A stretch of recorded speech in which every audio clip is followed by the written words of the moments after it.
নমস্কার বন্ধুরা, কুরুক্ষেত্রের যুদ্ধক্ষেত্রে দুর্যোধনের শেষ মুহূর্তের গল্পটি জটিলতা, প্রতীকবাদ এবং গভীর আধ্যাত্মিক তাৎপর্যের স্তরে পড়া।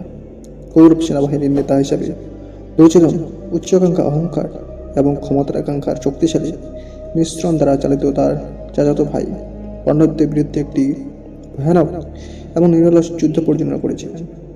মহাযুদ্ধের ক্লাইম্যাটিক মুহূর্তে দুর্যোধন যখন যুদ্ধক্ষেত্রে মারাত্মকভাবে আহত হয়ে পড়েছিলেন, তার জীবন ক্ষয়ে পড়েছিল, তিনি নিজেকে তার চিরচেনা ভগবান শ্রীকৃষ্ণের মুখোমুখি দেখতে পেলেন।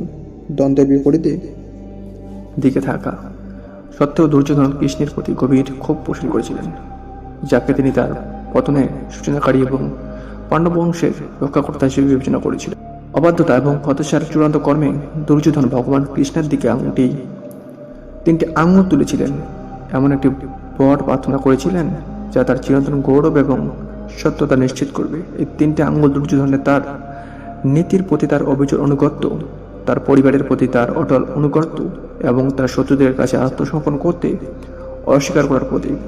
যাই হোক, ভগবান কৃষ্ণ ধর্ম এবং ঐশ্বরিক জ্ঞানের মূর্ত প্রতীক দুর্যোধনের সুমুখভাগ দেখেছিলেন এবং তার অঙ্গভঙ্গির পিছনে প্রকৃত অভিপ্রায় উপলব্ধি করেছিলেন।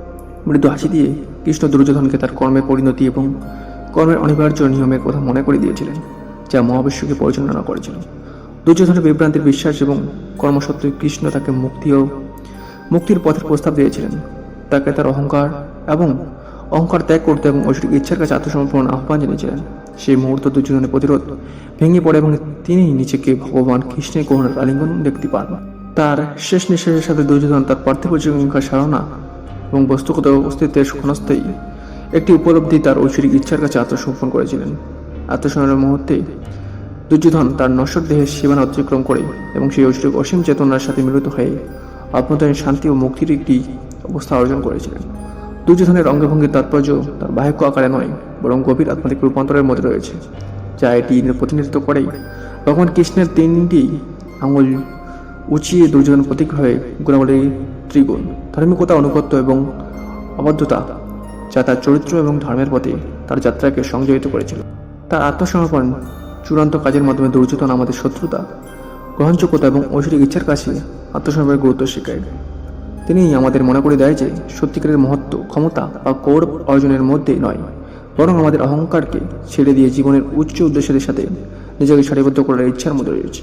শেষ পর্যন্ত দুর্যোধনের কাহিনী অনুগ্রহের রূপান্তরের শক্তির এবং চিরন্তন সত্যের একটি সারিবম্য অনুসরণ হিসেবে কাজ করেছে। শেষ পর্যন্ত এটি ঐশ্বরিক ইচ্ছা যা আমাদের ভাগ্যকে নির্দেশ করে এবং আমাদের মুক্তি ও আলোকিত হওয়ার দিকে নিয়ে যায়। সো বন্ধুরা, কেমন আকর্ষণ ভিডিওতে সাবস্ক্রাইব করে বসে থাকুন। জয় হিন্দ, বন্দে মাতরম, ভারত মাতা কি জয়।